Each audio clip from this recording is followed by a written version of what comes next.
Bonjour, chers étudiants. Nous allons commencer aujourd'hui notre deuxième séance, toujours par rapport au cours contrôle de gestion pour les S6 et cogestion. On s'est arrêté la dernière fois au niveau du budget de production. Je répète la formule de calcul de ce budget de production. On commence par déterminer ce que l'entreprise veut vendre. Combien est-ce que l'entreprise veut vendre de produits? On prend cela en considération. On prend aussi en considération combien est-ce qu'elle veut garder en stock, c'est ce qu'on appelle objectif stock final, donc plus objectif stock final, si l'entreprise a ce même produit en stock, donc elle l'a déjà en stock initial de ce produit-là, donc on va déduire cette quantité-là. Donc par la suite, nous allons corriger ensemble une application qui porte sur le budget de production. Donc nous avons, on vous demande de calculer le budget de production ou bien la production budgétée d'une entreprise en prenant en considération les éléments suivants. Donc l'objectif stock final, il s'élève à 110 000 dirhams. Donc là nous avons ces éléments en valeur. On peut très bien les avoir soit en valeur, soit en prix. Donc l'objectif stock final est de 110 000 dirhams. Le stock initial est de 95 000 dirhams et le budget de vente, l'entreprise prévoit de vendre 550 produits au prix unitaire de 1600 dirhams. Donc je répète, donc c'est la même procédure de calcul qu'on met des éléments soit en valeur, soit en quantité, en unité.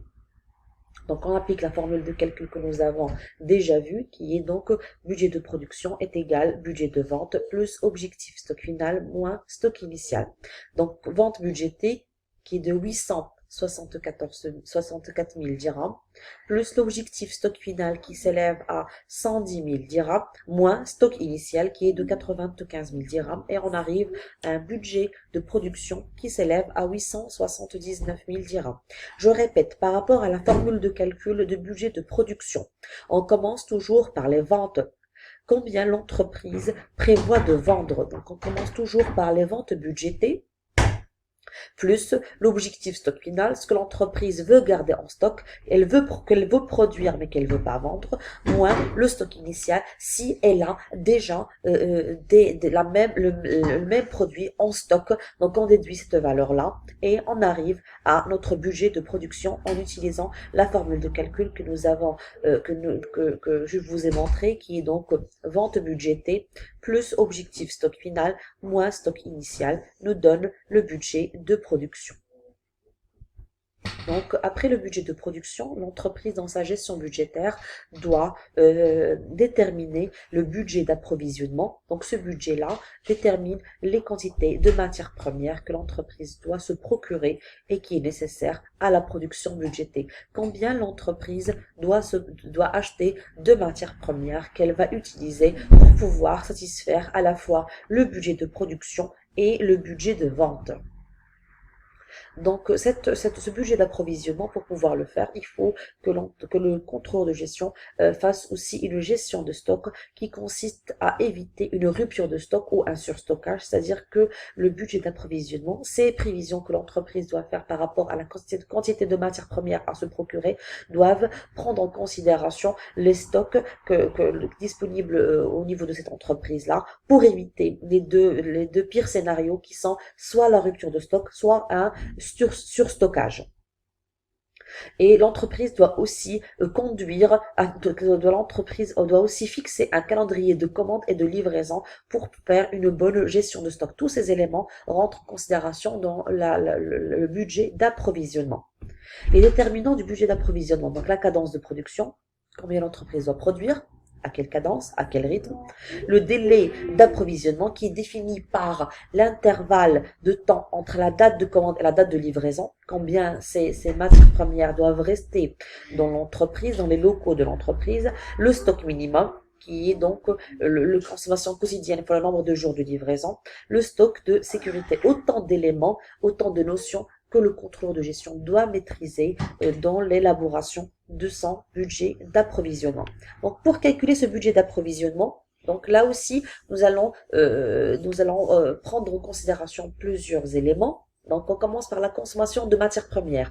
Combien est-ce que je vais consommer de matières premières qui est nécessaire à ma production? Donc, si je compte produire 10 000 articles et je sais que j'ai besoin de 20 kg de matières premières, donc je vais multiplier la quantité nécessaire par le nombre de produits vendus, et donc je vais pouvoir déterminer la consommation de matières premières que l'entreprise a besoin pour pouvoir satisfaire son budget de production. Sur cette consommation de matières premières, je rajoute l'objectif stock final de matières premières. Si l'entreprise veut acheter des matières premières, mais elle veut garder en stock une certaine quantité de matières premières qu'elle va pas nécessairement utiliser pour sa production. Donc c'est ce qu'on appelle objectif stock final. C'est la même notion que nous avons déjà vu dans le budget de production. C'est la même chose, sauf que là, nous allons déterminer un stock final de matières premières que l'entreprise va acheter mais qu'elle ne va pas utiliser dans sa production. C'est ce qu'on appelle objectif stock final. Donc cette quantité-là, il faut que je la prenne en considération, que je la rajoute dans la fixation de mon budget d'approvisionnement. Moins stock initial de matières premières. Si cette matière première, je l'ai déjà en stock, donc il faut que il faut pas que j'oublie cette quantité-là. Donc je la prends aussi en considération et donc je la déduis de ce que j'ai rajouté pour pouvoir calculer mon budget d'approvisionnement. Donc en somme, nous allons récapituler ensemble la formule de calcul du budget d'approvisionnement. Donc le budget d'approvisionnement est calculé en fonction de plusieurs éléments. Donc la consommation de matières premières nécessaire pour satisfaire mon budget de production, combien je vais acheter de matières premières pour pouvoir satisfaire mon budget de production.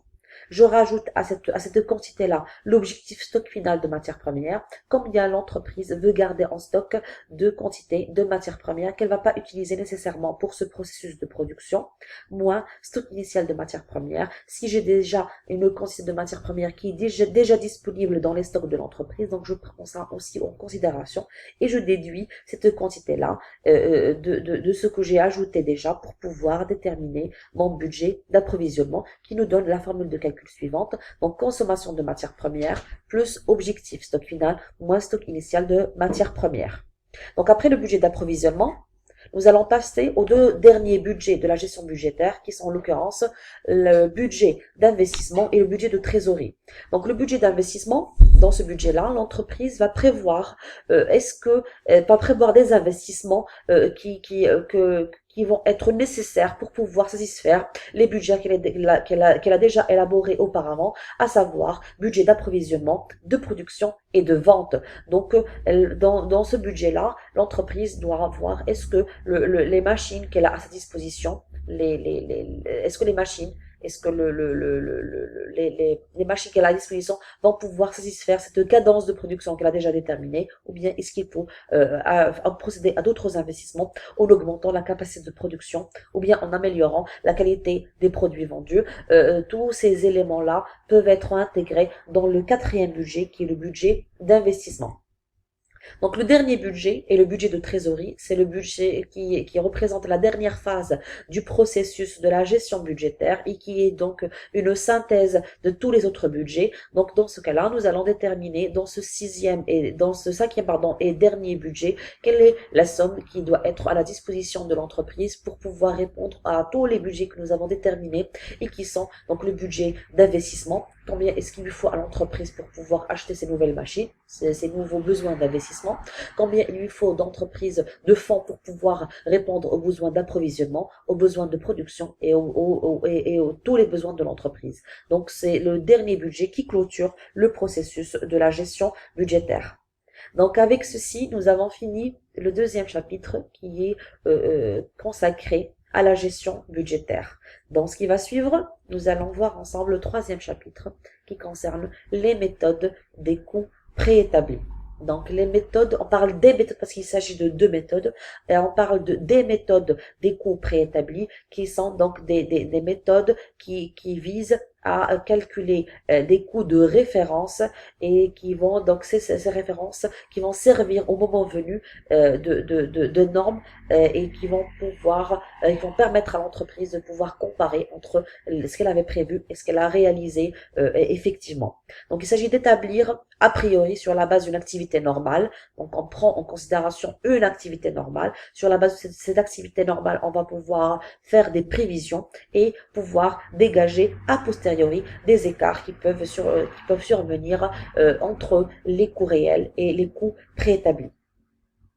Donc, il existe plusieurs enjeux à ces méthodes des coûts préétablis. Donc, ces méthodes-là permettent de déterminer les coûts prévisionnels dans chaque atelier, dans chaque stade de processus de production. C'est-à-dire que qu'on va pouvoir à chaque niveau du processus de production faire des prévisions, comparer ces prévisions avec les réalisations et pouvoir dégager plusieurs sous-écarts qui vont nous permettre de comprendre l'origine de l'écart global que nous allons être amenés à trouver à la fin. Donc ces méthodes-là facilitent les contrôles internes, étant donné que nous allons pouvoir scinder l'écart global en autant d'écarts que comporte le processus de production. Donc ça facilite le contrôle interne. Ça permet les calculs d'écarts qui conduisent à la recherche des causes de variation, de comprendre ces écarts-là et de calculer préalablement, dans le cas où il y a un lancement de nouveaux produits, de pouvoir calculer préalablement le prix unitaire de ce produit que l'entreprise cherche à lancer. Donc, nous distinguons entre deux méthodes des coûts préétablis, à savoir la méthode des coûts standards et la méthode des coûts cibles.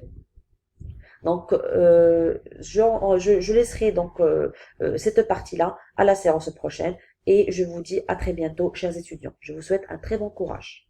Merci.